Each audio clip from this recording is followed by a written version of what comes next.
Hello. If you're wondering where you are, you're following Grandma. The light is fading outside, and through my wee window I can see local fishing boats heading for home. In the distance is the distinctive shape of the dredger that's finished work clearing the channel that leads into the mouth of the harbour. The tide is high, and the waves are beginning to crash onto the sea wall. It's time to draw my curtains and settle down for the evening. It might be cold outside, but I keep it cosy in here. A few years ago, one of my kitchen taps sprang a leak.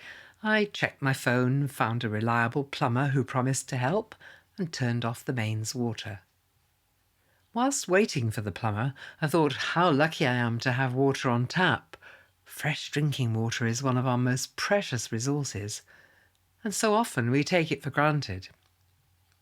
Later that week, I read an archive story in our local paper, The Courier, about Tom Pate, a local farmer who lived in Angus in the 1950s. Tom was known as a reliable water diviner, and the story described how he'd been asked to find an underground water resource for someone who was building a house on a remote Scottish hillside. Tom's skills worked, and a water source was found. 70 years ago, knowing a good water diviner in Scotland was as useful as having a good plumber's mobile number. With the advent of pipes, running water and flushing loos, this skill is less in demand, but nonetheless intriguing. I knew my friend Jenny's father was called Tom Pate, and I asked if this other Tom was any relation.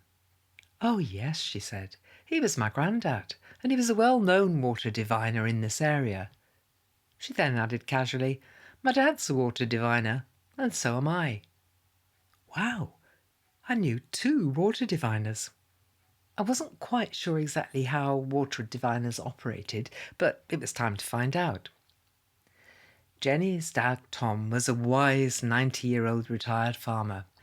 I'd met him on a gardening club trip to a magnificent Scottish castle, and that day the rain had been unremitting, and as we peered at flowering gems through curtains of water, we needed Tom's dry sense of humour to keep us going.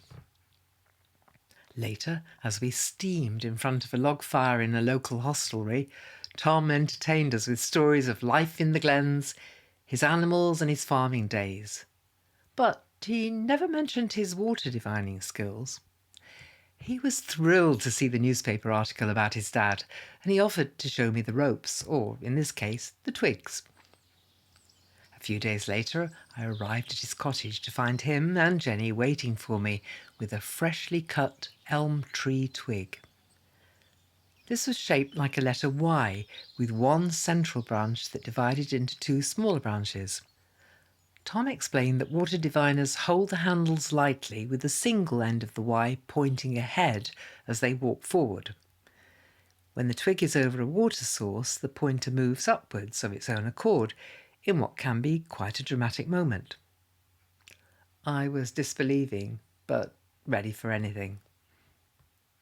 Tom held out the twig and walked slowly and deliberately along the farm track. Suddenly, the twig twitched and moved in an upward direction. I peered closely. Was he having me on? Was he moving the wood himself? But why would an old farmer try to fool me? The wood jerked sharply and forcefully, and almost did a 360-degree turn in his hands. He smiled.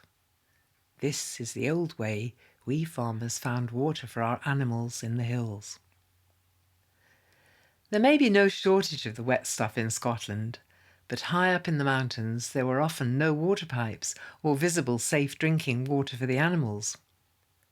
Faced with these kinds of conditions, farmers would use the old ways to source safe underground water for their thirsty livestock. It was also a way of discovering clean drinking water for the home before the days of piped water and taps. Now it was my turn. Tom handed me the twig, which seemed just like any other small branch from a tree. I held the wood lightly and walked slowly and expectantly. There was absolutely no response. The wood was lifeless, and my hands began to get cold. I walked to different areas of the track. Nothing. I was disappointed. Maybe I didn't have the magic or the genes.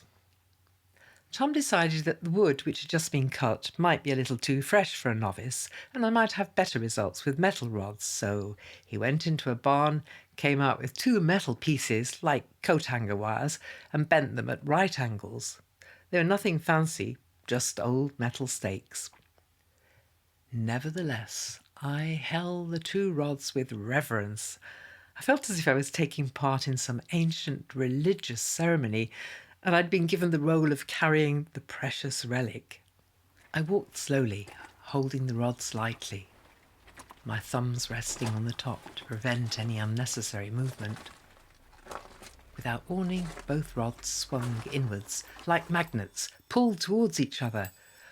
I watched them cross each other, and my mouth fell open in amazement. I stood stock still, and then I moved forward. As I moved, the rods of their own volition moved back to their original position. I took a step backwards to check, and the rods swung towards each other again. I really had located a water source. This was definitely a wow moment. Tom smiled knowingly from the side of the field. "Let's try the wooden ball," he said, producing an old one, rather like a big conker, attached to a string. This belonged to my father, and it's a different kind of divining technique. He held the string up high in the air and began to swing the ball smoothly and rhythmically backwards and forwards. After half a dozen swings, the ball seemed to have a mind of its own, deviated, and began to rotate in a clockwise circle. "There's a water pipe here," said Tom. Now it was my turn. I held the string and the ball swung backwards and forwards, gradually losing height, becoming slower and slower until the movement almost stopped. I held my breath, not wanting to influence any movement. Without warning, it slowly gathered momentum, and quietly and mysteriously it began to move in a clockwise direction, and the circles got wider. I have never held a string so still in my life. I watched the ball rotate with disbelief. It seemed I had struck another water source. I was declared a fully fledged novice water diviner. But there was one final twist. As we moved back to the farmhouse, Tom stopped and asked me to swing the ball again. As I expected, it ended up rotating clockwise. He then instructed me to stop the ball and, before restarting it, place my free hand between the ground and the swinging ball. What happened next was a mystery. The ball began to rotate in an anti-clockwise direction. I was mystified. Tom explained. If the ball changes to an anti-clockwise direction when your hand is placed between the ball and the ground, this indicates the water isn't clean or safe for drinking. "How can you prove that?" I asked. "You're standing over the septic tank," he laughed. Apart from my water divining license, the wisdom I took from my afternoon with Tom was the importance of perseverance and trust. My scepticism at times made me want to give up and hand the rods back to Tom and carry on believing that water divining was just another myth. But Tom's knowing smile and good humour encouraged me to try again. I let go of my dismissive attitude and remained open to the possibility of finding water by using a twig from a tree. These days it might be easier to phone the plumber, but I felt like a small, excited child when I discovered the water source. I'm so grateful to Tom and Jenny for sharing their knowledge and for such a special insight into the old ways. It really taught me how by remaining open to possibility, we can sometimes surprise ourselves. During the last 20 years, people have shared many stories and their knowledge of the old ways. Individuals who know the history of mysterious standing stones and the power of ley lines. Foragers who still gather iodine-rich seaweed, mushrooms and wild berries. Islanders who grew up without electricity and running water and never heard a word of English until they were adults. In future podcasts, I'll invite some of them to tell their stories in their own words. So keep following Grandma.